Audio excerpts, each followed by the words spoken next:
Thank you guys so much. It's a pleasure to be here this evening. As you guys said, my name's Hayley. I've come across from Cardiff to join with the CU this week in giving people an opportunity to explore some of the claims of Jesus and think about where we might find freedom. So it's an absolute privilege to be here with you this evening. I'm going to do some speaking, and there'll be an opportunity for some discussion as well. We'd love to hear what you have to say, so I'll hand over to you guys shortly. But let me get started. Aristotle once said, "Happiness is the meaning and the purpose of life, the whole aim and end of human existence." And I think my dad might have agreed. As long as you're happy, Hayley, that's the main thing. That's the sentiment I've heard him use so many times throughout my life. He doesn't really mind what my brother and I are doing as long as we're making decisions that are in line with what will make us happy. He said it to me when I got engaged to my now husband. He said it when he visited our first home. He said it when I took my latest job. His concern for me is that I have a good and happy life, and whatever else happens, as long as I can say those words, it was a good decision to make.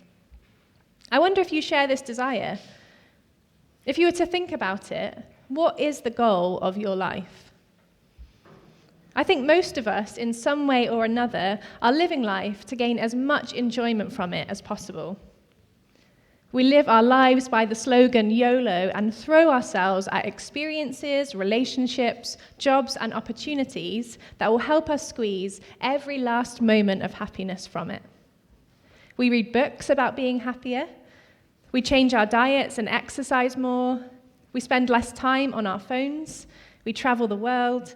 We work hard for that dream job, all to try and enjoy more of life. Social psychologist Jonathan Haidt did some research into this. In his book, The Happiness Hypothesis, he shares some findings from his research into whether our lives being turned around by extreme events have any bearing on our happiness. And among other things, his study showed that people who went through one of the best life transformations, winning the lottery, returned to their baseline happiness after 1 year. Other researchers found the same, that winning big money on the lottery seems to have little impact on happiness and well-being. It's the same thing with holidays. While generally people return from them happier and healthier, these effects don't seem to last. Researchers have found that fading happiness begins just 2 weeks after being back. You've probably experienced that yourself. Our quest is failing us. Happiness isn't lasting. But most of us already know that, don't we? We've all experienced the fleeting nature of satisfaction. The more we try to grasp it, the more it eludes us, like trying to grasp the wind. We think we've got it, but when we open our hand, it's empty. We have moments of great joy and satisfaction, but when it fades, we're left wanting again.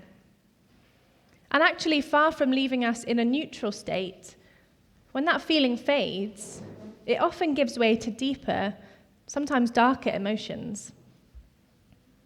Josh Radnor, who plays Ted Mosby on the CBS comedy How I Met Your Mother, can testify to this. In 2015, during a speech at Ink Talks, he shared some honest reflections on his journey to becoming famous and the effect on his life. He says this: "When How I Met Your Mother first went on the air, I ran into an actress that I knew, and she said, 'Are you just so happy all the time?' And I remember thinking, does she really think that when CBS picked up this show, it left me with an inability to feel anything but unbridled joy? But the joke was on me, because I kind of thought it would. I had bought into the not uncommon notion that when I taste success, when I get over there, I would be happy. But the strangest thing happened. As the show got more successful, I got more depressed. Even people who appear to have cracked the code to a life of satisfaction discover that it doesn't last. All those things we thought we wanted never deliver. And it's not a new problem.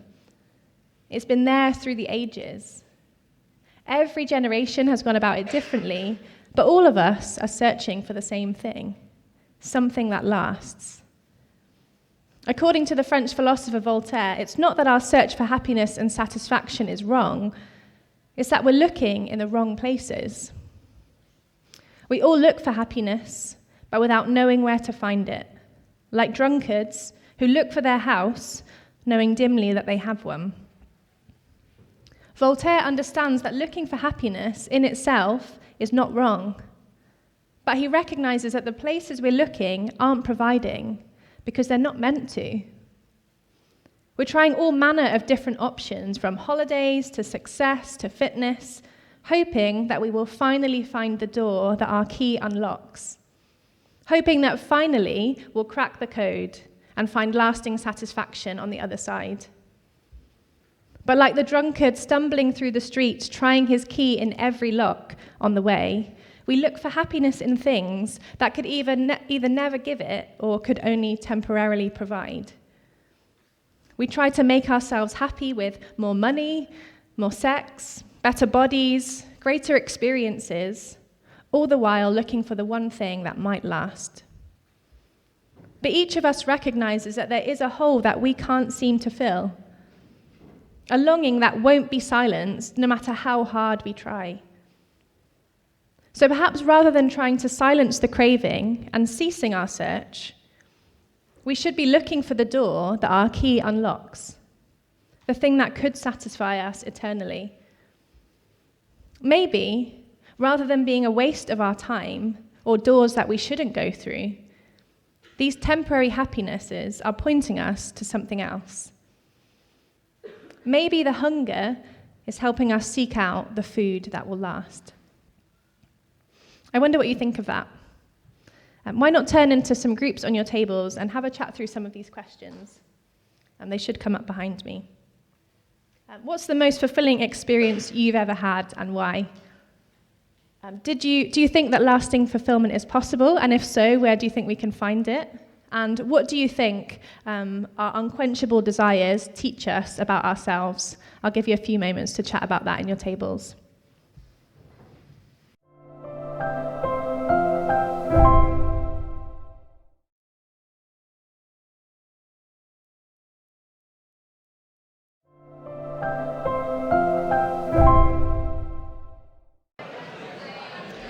Do you want to draw those conversations to a close? There'll be plenty more time to chat, don't worry. So as he pondered on our unmet desires, author C.S. Lewis concludes that they point us to something bigger than ourselves. Not just a new experience or more satisfying food, but a whole new way of life. He says this: "If I find in myself a desire which no experience in this world can satisfy, the most probable explanation is that I was made for another world. If none of my earthly pleasures satisfy it, that does not prove that the universe is a fraud. Probably earthly pleasures were never meant to satisfy it, but only to arouse it, to suggest the real thing." I don't know how you answered the question about what our desires point to, but I think Lewis makes an interesting point. We know the things we experience and the pleasures we encounter are not fraudulent. They really do make us happy, don't they? But it's the temporary nature of them that is so frustrating. It's the fact that they never last that leaves us wondering, what is the point? But maybe instead of reminding us we need to try more or try harder, perhaps the point is that all of this is pointing us to a lasting satisfaction beyond the pleasures of life here and now. In the story that we'll look at tonight from one of the historical accounts of the life of Jesus, we'll see some people whose hunger leads them to something bigger. And we'll think about how the offer of Jesus to those hungry people has something to say to us on our quest for fulfillment. If you have access to one of these little books on your tables, I'd love you to turn with me to chapter 6. You can find it on page 17, so quite near the beginning. This is one of the 4 biographies written about the life and works of Jesus, and we'll explore one of those stories together this evening.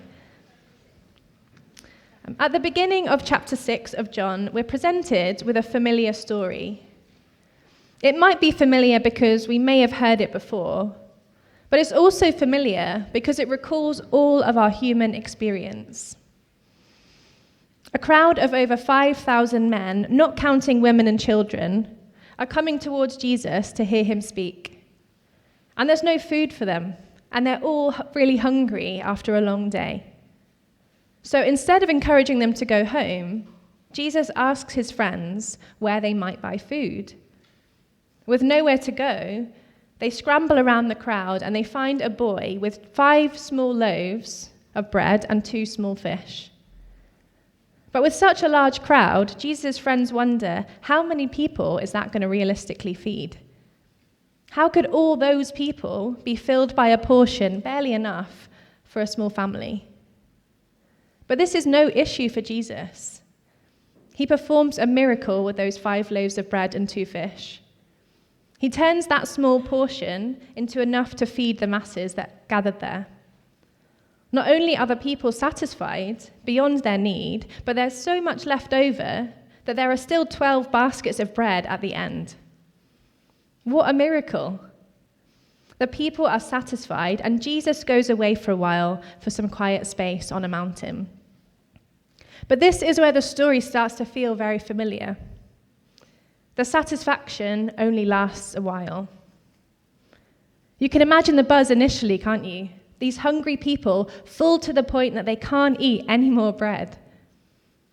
You've been there too, I bet, haven't you? I know I have. So filled up by good food, laughter, the sense of a job well done, that I can't fit any more good things in. I've had enough and I go away satisfied. But it only lasts for a short time, because we all know that the hunger can't be quenched for long. If we're lucky, maybe we'll be full for a day, maybe an hour, maybe just a moment. And then it starts again, the rumbling and the aching and the desire for more. Hungry for more bread, hungry for more praise, hungry for more stuff, hungry for more from our relationship, a never-ending hunger. So like the people in the story, we go chasing after the one who provided the food for us. We run back to the gym for another hit of dopamine. We start working on the next project to try and outdo our previous grade. We give up sleep to be with the friends who we enjoyed the night of our life with. Perhaps we even think, if I just had one more taste, it would be enough. I'd be satisfied. But we never will. And Jesus knows that. He knows that the people have only come to find him because they enjoyed the bread he provided and they want more. They row across a lake to find Jesus for more bread. And in response, he tells them in verse 27, if you want to look down, "Do not work for food that spoils, but for food that endures to eternal life, which the Son of Man will give you." Jesus knows that we could easily give our whole lives for things that are temporary. We could keep chasing after food that will eventually go rotten and dry out. But instead, we should spend our energy pursuing the food that will last forever. Because it's not our stomachs, or our minds, or our hands that are empty. It's our very souls. There's a hole in us, an empty void that can only be satisfied by one thing, the one thing that all these temporary pleasures are pointing us to. Those following Jesus in this story thought it was bread. And in a way, Jesus says, you're right. It is bread that you need, but not the physical kind. In response to their desire for more bread, Jesus tells them, I am the bread of life. Whoever comes to me will never go hungry, and whoever believes in me will never be thirsty. Jesus reminds the crowd of the bread that they ate the day before, filling and enjoyable for a time, but then the hunger came again. And as he recalls that memory, he tells them that what they need is a filling that will never empty. And Jesus says he is it. He is the bread that these people are ultimately longing for. He is the bread that will not perish or spoil, but will last eternally. And if we feast on him, we will never hunger or thirst again. Instead of devouring the pleasures of this life that give us a sugar hit and then fade, we should come to see and believe that Jesus is the source of all our longings and turn to him instead. If we follow him, we'll never ultimately be empty or in need, because we'll be restored to life. Because our problem was never just that we've been looking in the wrong places, but our deep hunger points us to that bigger, otherworldly reality. And we've lost connection with that source of life. Think of those things which you hunger and thirst for the most. The things you want more than anything else, that you're sure will give you the happiness you long for. It might be success, it might be riches, it might be beauty, it might be a relationship. All of us have a longing for something. And all of those longings point to desires in you that you're trying to meet by seeking everything but Jesus. And those desires are not only failing to lead you to lasting satisfaction, they're tying you down and stopping you from ever actually finding lasting joy. They're distracting you, leading you down the wrong path, so you can never find the way out of the maze of hunger to the center of eternal satisfaction. It doesn't matter what we look to, we'll all have to keep working to remain in the state of happiness. As soon as we stop, we fall back to neutral. Like someone who wins big riches on the lottery, when the initial high runs out, it's almost as though we never experienced it in the first place. We get home from the gym, we get the grade back, we wake up after the party, and we realize that however satisfied we were in the moment, it's faded, and we're back where we started.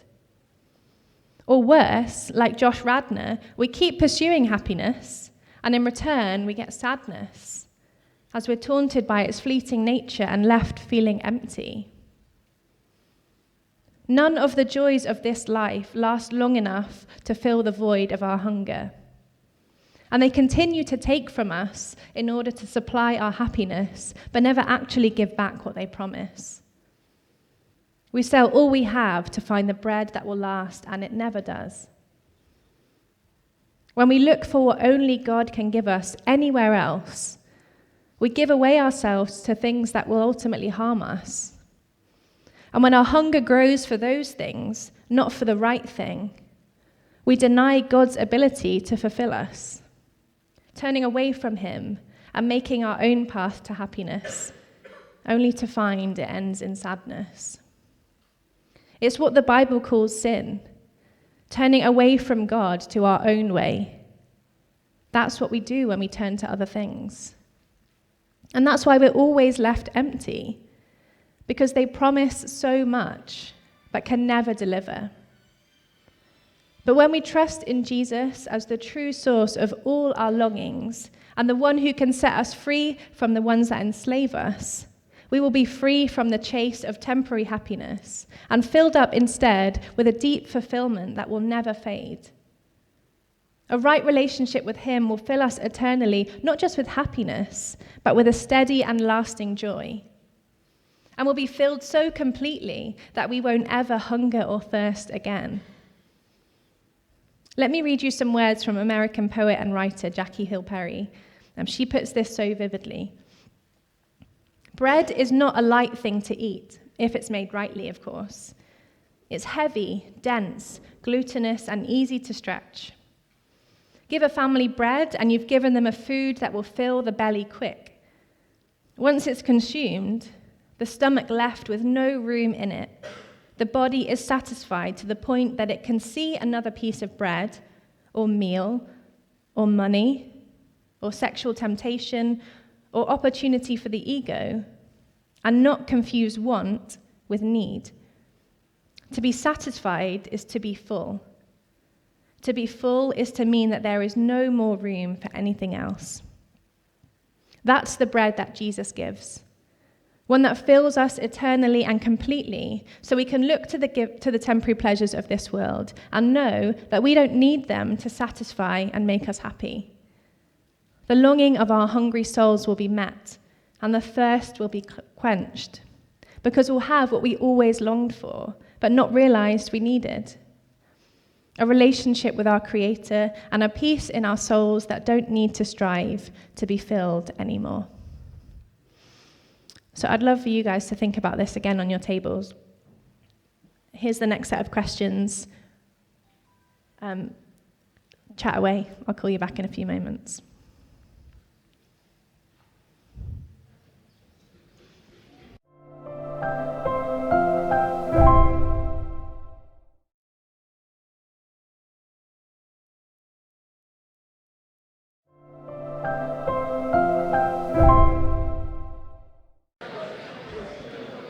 Do you guys want to draw those thoughts to a close again?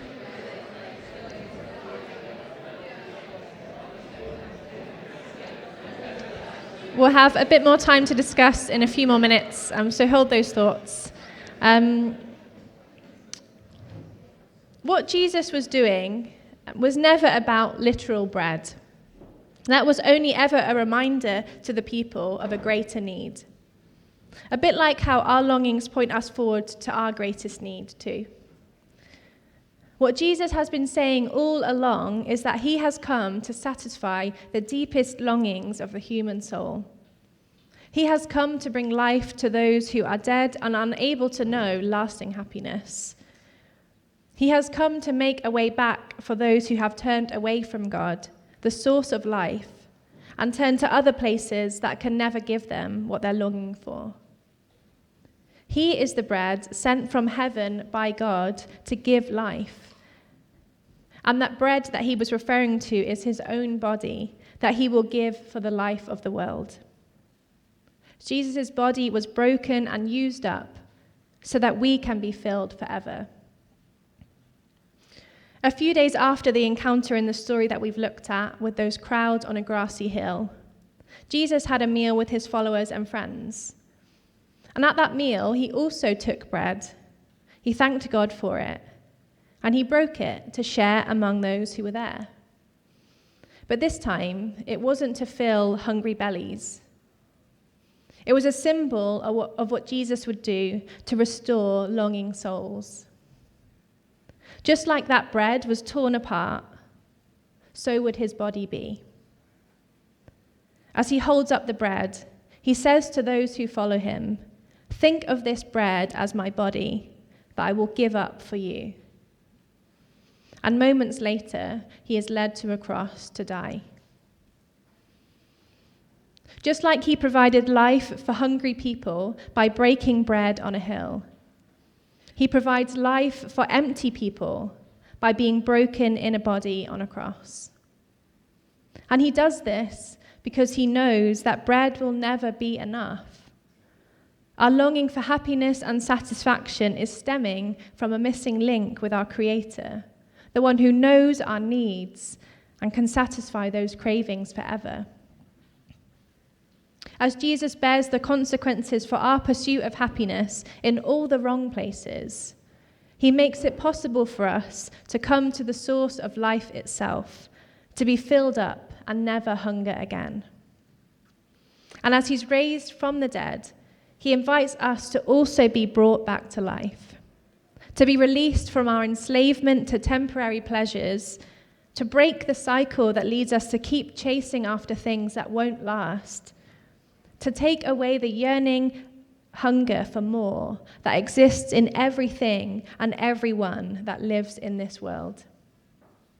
And he brings us back to life by reviving us with food that lasts and water that quenches our dry and parched souls. He rises again and leads us to the sources of satisfaction that will never end. If we follow Jesus and throw off the chains of temporary happiness, we can live again in every sense of the word. If we turn to Jesus, in this life, temporary pleasures are released to be what they are. They don't have to bear the weight of our hunger and fill us and lead us to life. We don't need them to anymore, and they never could if they tried. Instead, we can enjoy sex, money, success, sport, relationships, and all the other things we may have once looked to for life in their right place, as gifts that remind us of the true source of life and treasures to be enjoyed by his good hand. And in the life to come, when Jesus returns, we look forward to the ultimate fulfillment where there will be no hunger or thirst. We will never need or want for anything again. All our longings will be satisfied when we come into the presence of the one who made us and knows our needs, when we see him face to face. We won't be stuck in this hamster wheel continuously chasing our tail looking for satisfaction. One day, that wheel will stop turning. If we keep chasing the pleasures of this life, a day will come where our hunger will never be met and our thirst will never be quenched. All of the things we have looked to sustain us and bring us joy will one day run out. Like the people in the story, the physical bread will go stale and there will be no more of it to keep us going. We won't even have the temporary pleasures to distract us, but we'll be left empty forever. But if we follow Jesus, we will find that he is leading us to pleasures never ending, where there aren't even words to describe longing anymore because the reality of it won't exist. Like the 12 basketfuls of leftover bread, there will always be more of Jesus' provision. The fulfillment in him will never run out. Jesus invites us to know his provision in this life and the one to come. He tells us, "My flesh is real food. Come and feast on him. Come and find that life that will never end and satisfaction that will last forever." I wonder what you make of these claims. Let me give you a few more moments on your tables to chat through these final questions before we wrap up. What do you find attractive about Jesus' offer to find life? And what do you still have questions about? What are you not convinced by? Share those thoughts on your tables now.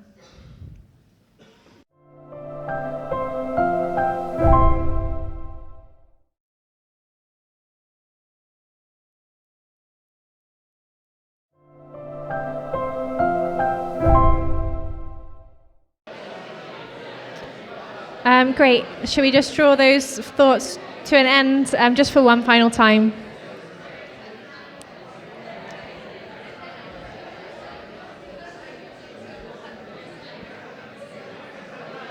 We'll have another opportunity to chat things through at the end, don't worry. There's plenty more time for conversation. But let me just finish our time together and draw some of these thoughts together as you continue, I guess, to think about the offer that Jesus has made. C.S. Lewis, author of the Chronicles of Narnia, who we talked about earlier, he puts it like this: "We are half-hearted creatures, fooling about with drink and sex and ambition when infinite joy is offered us. Like an ignorant child who wants to go on making mud pies in a slum because he cannot imagine what is meant by the offer of a holiday at the sea." Lewis says our problem isn't drink or sex or any of the places we look for pleasure. Our problem is that we've missed that offer of infinite joy. We're settling for too little when there is a life of permanent, unending happiness on offer to us. We're scraping around in the mud of temporary pleasures when we could be at the beach, building sandcastles that will never collapse. Don't miss that offer today. Jesus says, "I am the bread of life. Whoever comes to me will never go hungry, and whoever believes in me will never be thirsty." That is his invitation to all of us today. To believe that there is more to life than temporary happiness and short-lived fulfillment, and to believe that Jesus is the only place it can be found. Instead of leaving here being crushed under the weight of trying to find lasting pleasure in things that won't provide, you could leave here knowing Jesus, the one who frees you from those pressures, the one who won't provide your happiness by taking something from you, but who will provide your lifelong fulfillment by his own body given up for you. That's the invitation for us all today. Not to give ourselves to things that can't satisfy, but to instead come to the thing that will fill every void, satisfy every hunger, and give you joy everlasting, that can't be stolen by death, but will live eternally because of the life on offer to all of those who believe in Jesus. Will you take up his invitation? You can do that today by finding out more about who Jesus is and what he came into this world to do. Take home one of these books, all of you have them on your tables, and read it for yourself. Come to Jesus with your questions and hesitations and confusion, and come to him knowing your hunger and see the offer that he makes to you. The best way to do that would be with a friend. So if you've come with someone tonight, I'm speaking on their behalf, but they would absolutely love to do that with you. They'll even buy the first drink. And if you don't have anyone to do that with, come and find me. Or you can fill in one of the Connect cards on your table. And we will absolutely make sure that someone gets in touch with you. If the claims that I've made this evening are true in any sense, they are worth investigating. And you can begin that as soon as I finish speaking this evening. We'd love to invite you to do that. But you might also be sitting here very aware of your hunger, very aware that you've looked to life in the wrong places, wanting to know that deep satisfaction that Jesus brings. You've heard that offer this evening, and you want to accept it. And if that's you, I hope this isn't really weird, but I want to help lead you to Jesus. I want to help you accept his offer this evening. We'll do that simply in a short prayer. And prayer is just a way for us to talk to God, and in this prayer, we'll simply ask him to help us to know that lasting life. So if you want to pray along, you can either do that by perhaps repeating after me, or you can pray along in your heart. Either way, God will hear it. But I'd love to give you that opportunity to accept that invitation. So if it's okay, I'd love to ask everybody to perhaps close your eyes just for a few seconds while I read these words. And if you feel that this is something you'd like to take up an invitation on, please do follow along. God, thank you that Jesus has made a way for me to know life that lasts and satisfaction that never ends. Please help me to turn away from the temporary pleasures of this world that can't satisfy, and help me to turn to Jesus, to know his offer of life. Please help me experience the lasting fulfillment found in him, and help me understand more of the life he brings. Amen. Thank you so much. If you've prayed that prayer, we are super excited for you. And we'd love to know about that so that we can help support you and help you think through where you go from here. So if you've come with somebody this evening, please let them know about that. They would love to hear about it. And again, if you've come alone and you don't have anybody to tell, please fill out one of those Connect cards. Please let us know your name so that we can get in touch with you and let you know what you can do from here as you continue to explore more of Jesus. Like all big life decisions, we need a community to help us work out where to go next, and we want to help you do that. So please let us know about that decision. And thank you all so much for listening. It's been a great pleasure to be with you. I will hand back to Lois and James, who will tell us about what's happening next.